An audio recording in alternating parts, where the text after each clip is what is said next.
बांसवाड़ा राजस्थान में ही है ना, बांसवाड़ा। बहुत पहले हम लोग राम कथा गाने आए। एक पत्रकार भाई ने आकर प्रश्न किया कि महाराज धर्म की परिभाषा क्या है। मैंने पूछा कि आज तक आपको पता नहीं? बोले महाराज कई महात्माओं से पूछा, जिससे जिससे पूछा सब अलग अलग उत्तर दे देते हैं। अब मैं कंफ्यूज हो गया हूं कि सही क्या है। मैंने कहा देखिए उतना ज्ञान तो नहीं है, लेकिन एक वाक्य में समझिएगा। भगवान के अब तक दो पूर्ण अवतार हुए हैं, एक राम जी का और दूसरा आपके भगवान गोविंद देव जी का, कन्हैया का। ये दो पूर्ण अवतार हैं। धर्म क्या है यदि जानना है तो मेरे राम जी जैसा जी के चले गए वो धर्म है, और मेरे कन्हैया जो बोल के चले गए वो धर्म है। यही मनुष्य का श्रेष्ठतम धर्म है। अब इसके बाद अपना दिमाग लगाते रहिए। कहो भगवान की कथा हमें प्रातः स्मरणीय पूज्य बिंदु गोस्वामी जी महाराज, उनकी रचना है। हमें निज धर्म पर चलना बताते रोज रामायण। हमें निज धर्म पर चलना बताते रोज रामायण। हमें निज धर्म पर चलना बताती रोज रामायण। हमें निज धर्म पर चलना बताती रोज बताते रोज रामायण। और सदा शुभ आचरण करना, सदा शुभ आचरण करना सिखाते रोज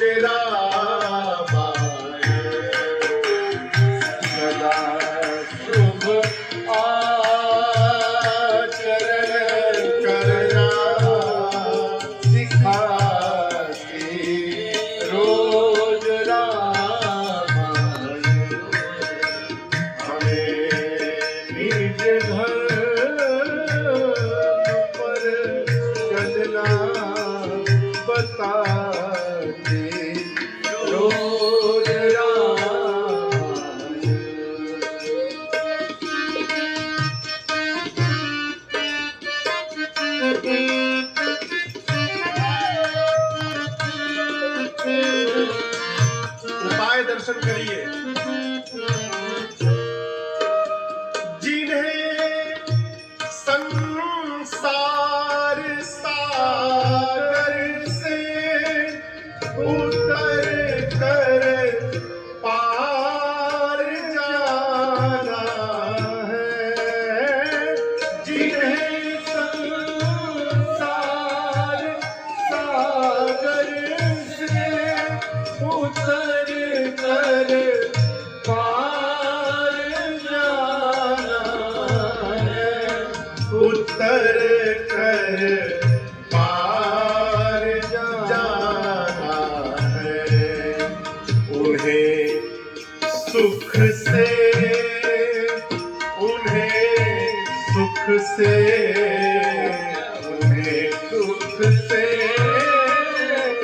किनारे पर लगाते रोज राम। सुख से किनारे पर लगा दे रोज राम हमें निज धर्म पर चलना बताते रोज राम बताते रोज राम सिखाते रोज राम। क्या कहा? सदा शुभ आचरण करना सिखाते रोज रामायण। सदा शुभ आचरण करना सिखाती रोज रामायण। देखिए, भगवान के चरण की पूजा करने के साथ साथ भगवान के आचरण का भी आदर किया जाए। किसी महापुरुष के श्री मुख से मैंने श्रवण किया है, एक बार राम जी ने लक्ष्मण जी से पूछा कि लक्ष्मण, मेरे चरण सुंदर हैं कि सीता के चरण सुंदर हैं?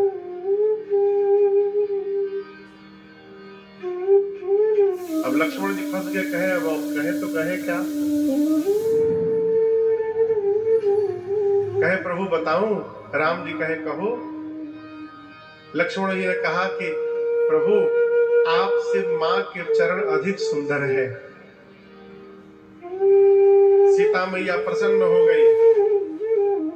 लक्ष्मण जी कहे मां आपके चरण सुंदर है लेकिन बहुत प्रसन्न न होइए, ये चरण है तभी आपके चरण की पूजा है।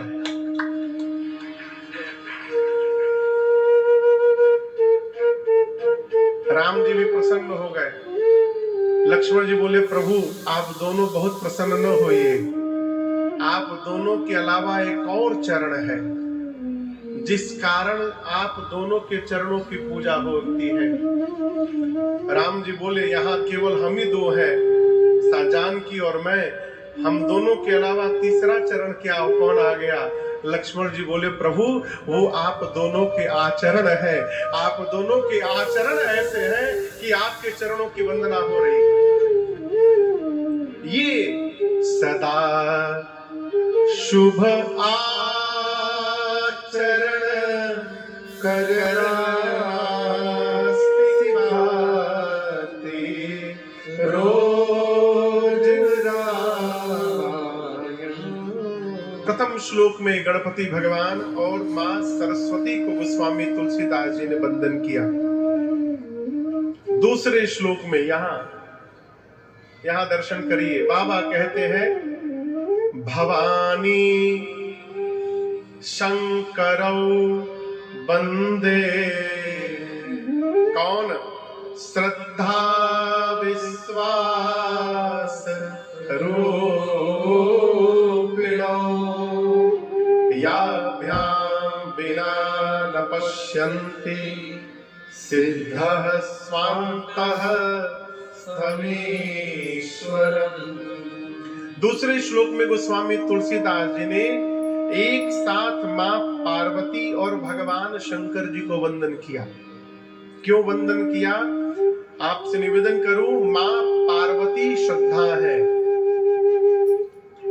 पार्वती जी क्या है?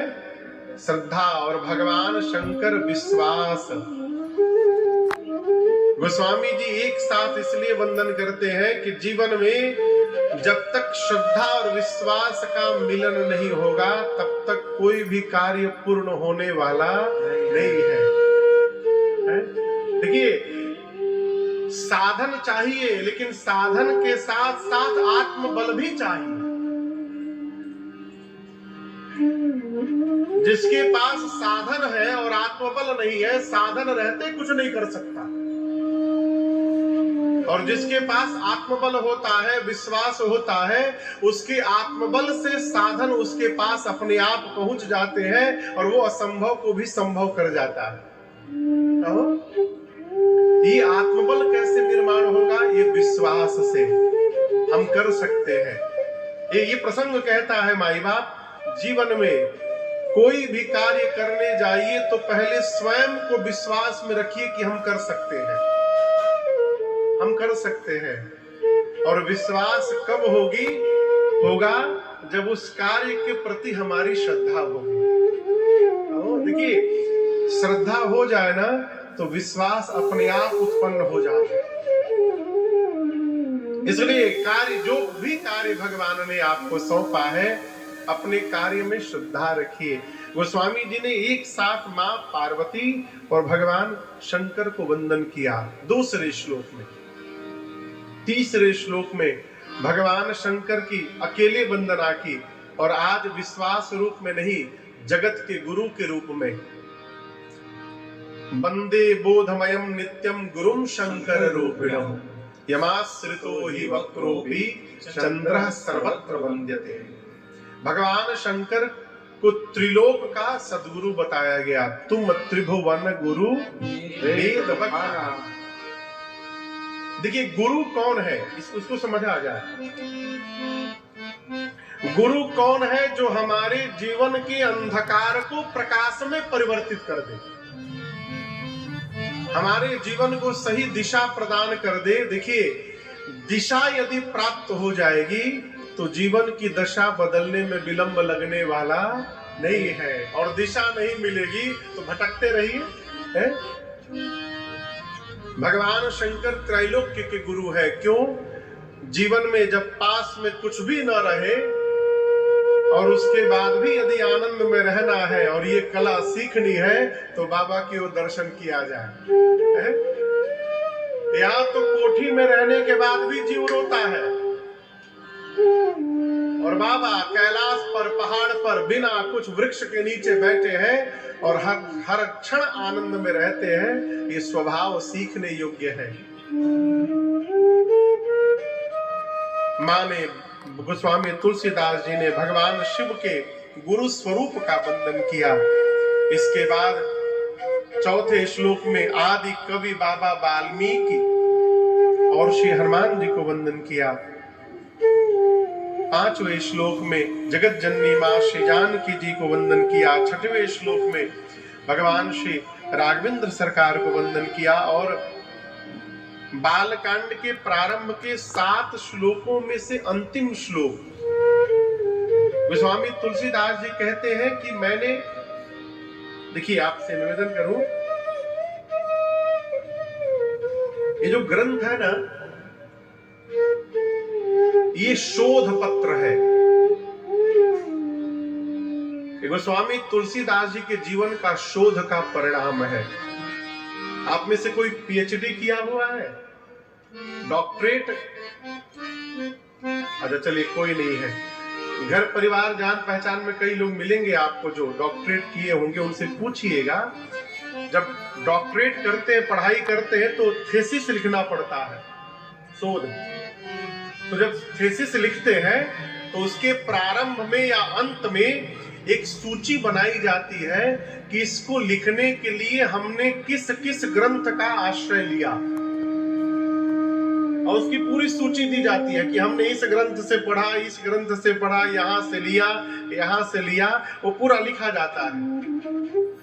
ये बालकांड का अंतिम श्लोक, 7वां श्लोक, ऐसा लगता है कि गोस्वामी तुलसीदास जी ने वही सूची प्रस्तुत की है।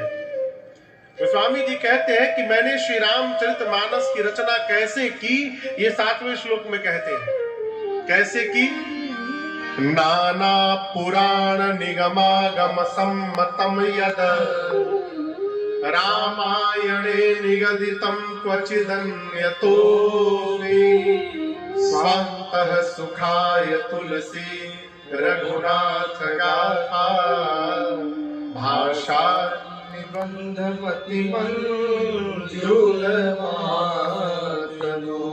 नाना पुराण। पुराण कितने हैं पता है? कितने पुराण हैं? 18। कितने? 18। वेद भगवान कितने हैं? 4 वेद। गोस्वामी जी कहते हैं 18 पुराण, 4 वेद, 6 शास्त्र, जितने उपनिषद मैंने सुने, और इसके अलावा रामायणे निगदितम क्वचित अन्यतोपि, जितने रामायण हुए। कल आपसे एक निवेदन किया था, रामायण की संख्या 100 करोड़ से ऊपर है। 70 साल की अवस्था तक गोस्वामी जी जितने रामायण पढ़ लिए थे, चारों वेद, 18 पुराण, शास्त्र, उपनिषद, गोस्वामी जी कहते हैं सबके सारांश को निचोड़कर और मैं इस ग्रंथ की रचना करने जा रहा हूं। ये प्रसंग कह रहा है कि हम और आप घर में बैठकर यदि केवल श्री रामचरित मानस को ही पढ़ने का स्वभाव बना ले तो सभी ग्रंथों के पढ़ने का फल स्वतः प्राप्त हो जाएगा। ये यहाँ प्रमाणित होता है।